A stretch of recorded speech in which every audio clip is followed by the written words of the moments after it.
you're from the Midwest. You've never left here. Am I right? I've traveled a bit, but not really anything to speak of. So how did you get so involved in wine? Well, I started selling wine as a break between my two restaurant careers. In 1989, I took a job. Well, in 1989, on leap year of all things, I took a job with a local distributorship called Sellers Beverage, and it was kind of a right place, right time sort of a thing. And I started as a salesman, one of five, and within a year, a big company out of Flint went bankrupt, and our company got immediately way bigger. And I was the only person that worked there that had management experience, and the company went from 5 salesmen to 6. And then within a year, believe it or not, I was out on the streets doing the unenviable job in 1991 of trying to sell people bottled water. So our company started off as just a wine company, and then we became a company that not only sold upscale craft beer, but bottled water as well. So I was in charge of 10 men working the Midland Bay and Saginaw County area, selling beer and wine and bottled water. And at the time, no one wanted bottled water, I can tell you that. And to a certain extent, nobody really wanted wine either. That was right at the advent of the varietal wine explosion, where White Zinfandel sort of led the way to open the door, and then Merlot and Cabernet and Chardonnay all came in after it. And then consequently, a few years later, with the advent of a movie called Sideways, everything changed again, and Pinot Noir came on the scene, and Merlot sort of got kicked under the bus. So I've sold wine for a living up until 1994, when Fabiano bought out the company I work for, local distributor. And then in May of 1995, one of my salesmen, Willis Wells, and I made a decision to leave Fabiano and buy a restaurant 3 blocks away from where we sit, at the time called the Brass Lantern. So I got back into the restaurant business. So I was a wine wholesaler from 1989 to approximately May of 1995. But then the restaurant definitely took a wine direction. And so I've been dabbling around with wine really since 1989. And I'm the kind of person that likes to read and learn. And so I've tried to learn everything I can. I've been out to Napa and Sonoma 3 different times, been out to all the wine growing regions of Ohio and Michigan that are close by. And so I've got better than average knowledge. And, if I don't know something, I like to learn it. And I like to know the answers to questions that people have. And if somebody, has a question I don't know, I'll be the first to admit it, but I'll go learn it, and I'll know it next time. Let's put it that way. Very good. Well, I love when we have Diva Day at your place, because we always end it with a wine tasting. And to me, that's like the perfect ending to an event like that. You teach us a little bit, and you're funny. You do a really good job.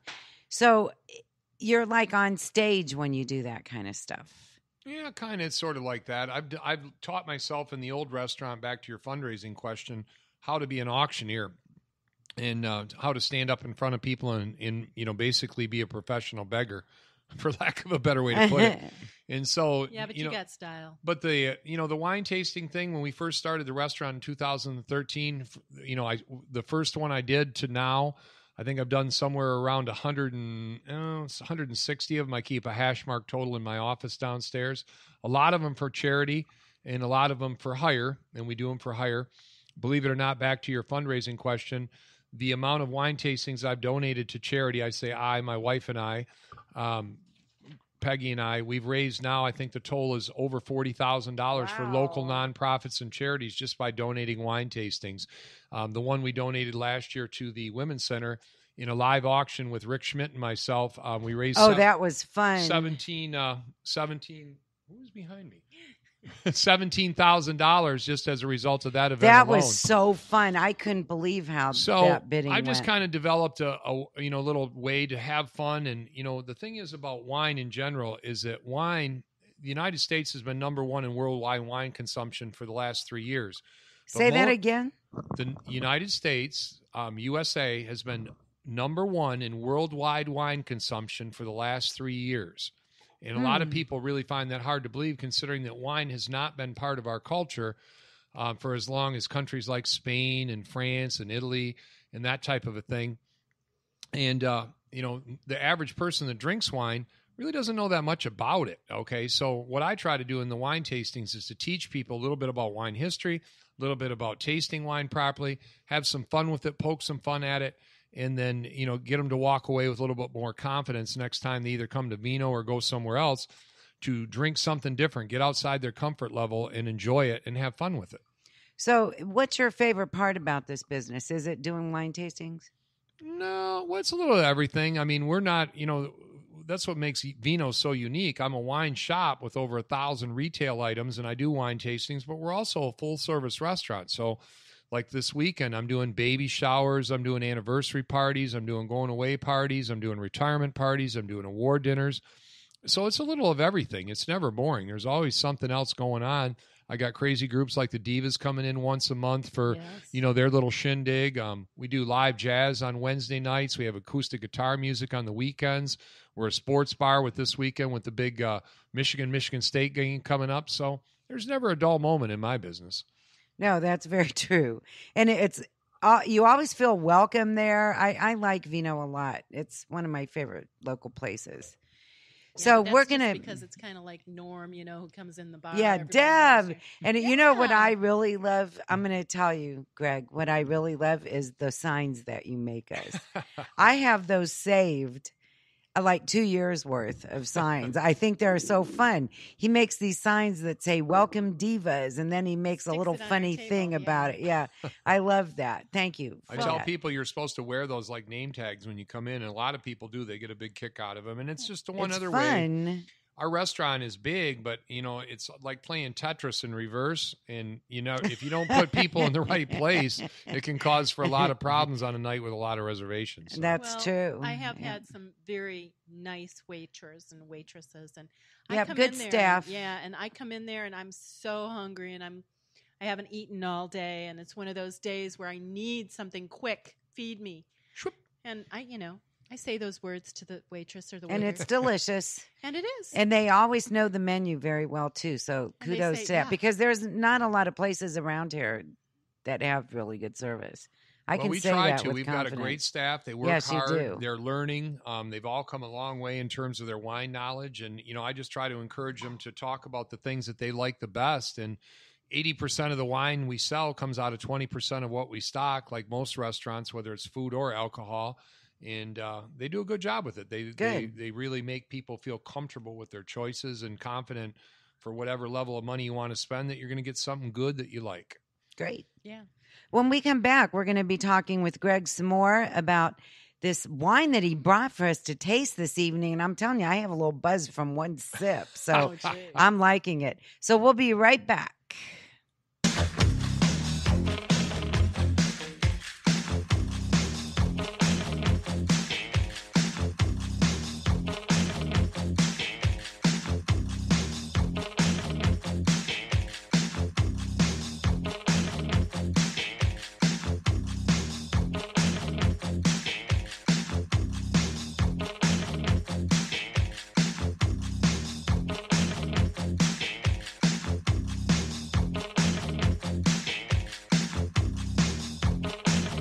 The Divas are going to refill their wine glasses. The Devolution Show will be right back.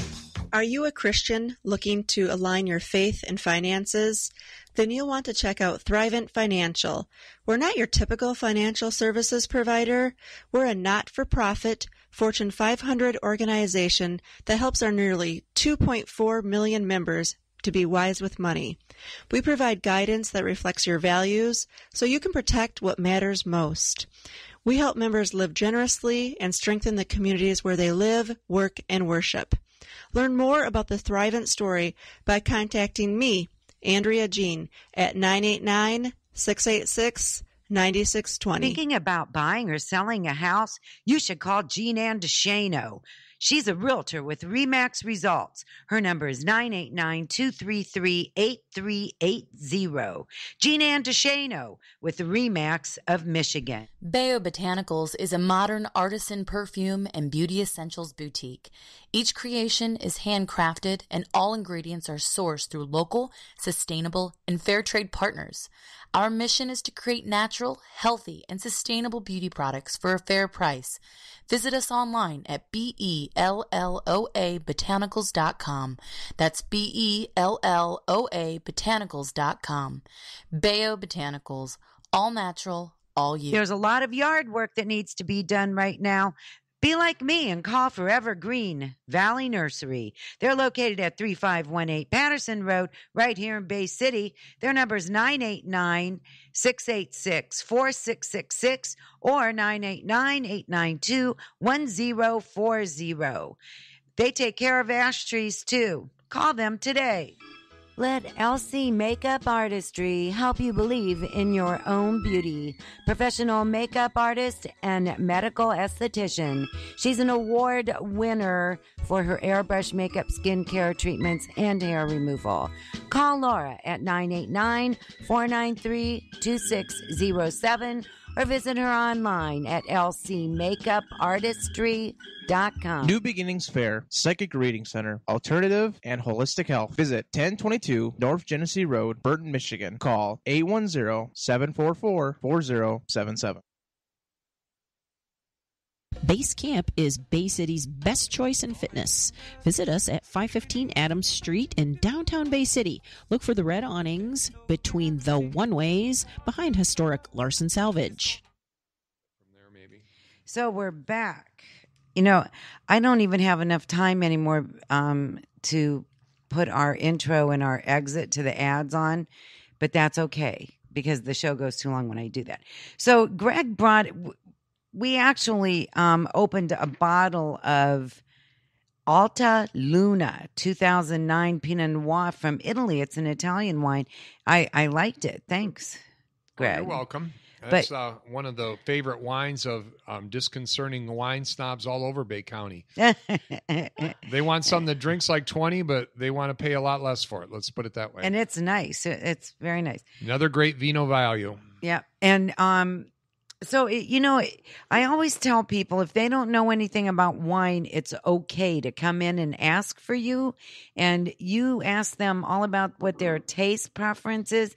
And boy, they walk out of there with a bottle of wine that suits them perfectly. Absolutely. Whether you want to spend $500 or $500, we got your bottle. And, I do appointments with people. They take my cards and, arrange. I'm always there on weekends, but if they come in on a different day or whatever else, if I can get down there, I'll get down there. But otherwise, I set up a lot of different appointments with people that come from out of town that walk out with wine. The other day, it was interesting. I walked in the back door, and the couple was walking out. Both of them had a case of wine in their hands, and I said, boy, those are two good-looking cases of wine. And the guy says, yeah, this place is incredible. You should buy some too. And I thought that was just probably one of the best attestments to my business I've had in a long time because I didn't know him and he didn't know me. So that's it was great. Nice. Great to hear. I love hearing that kind of stuff. So the wine that you brought us this evening is something I had not heard of. So thank you for that. It's a Mondavi Private Selection Bourbon Barrel Cabernet Sauvignon. Yeah, it's delicious. This is a wine that is just as hot as a red rocket right now, and I thought it'd be a good thing to talk about on the radio. It's yum. This is a wine that was introduced in February of last year. It comes from the Robert Mondavi Private Selection line of wines, and it's a wine that kind of works in reverse for wine. Typically, most bigger wineries employ coopers, which are barrel makers, to make their own barrels, and they're usually made out of French oak or Missouri oak. Some of the best flavor imparting wood out there. And typically the barrels cost these wineries somewhere between $500 to $700 a piece.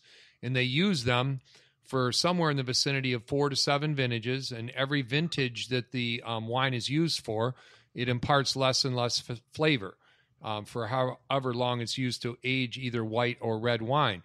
And when they deem these barrels inappropriate to impart flavor anymore, in the past, they always sold them to liquor companies that would burn them or char them on the inside and then use them to age whiskey or bourbon in. Well, in the last 2 or 3 years, with the advent of the craft beer explosion in the United States, the craft beer makers are always looking at a different way to get an edge on one another, and bourbon barrel aged craft beers are been the hottest thing going for the last couple of years. One in particular is KBS, which is Kentucky Breakfast Stout, made by founders here in the state of Michigan. And so now the wine companies have taken notice to this, and now in a full reversal of strategy are buying back these used barrels and making wine in them. And the bourbon barrel has what's called the angel share in it, and that is the share of alcohol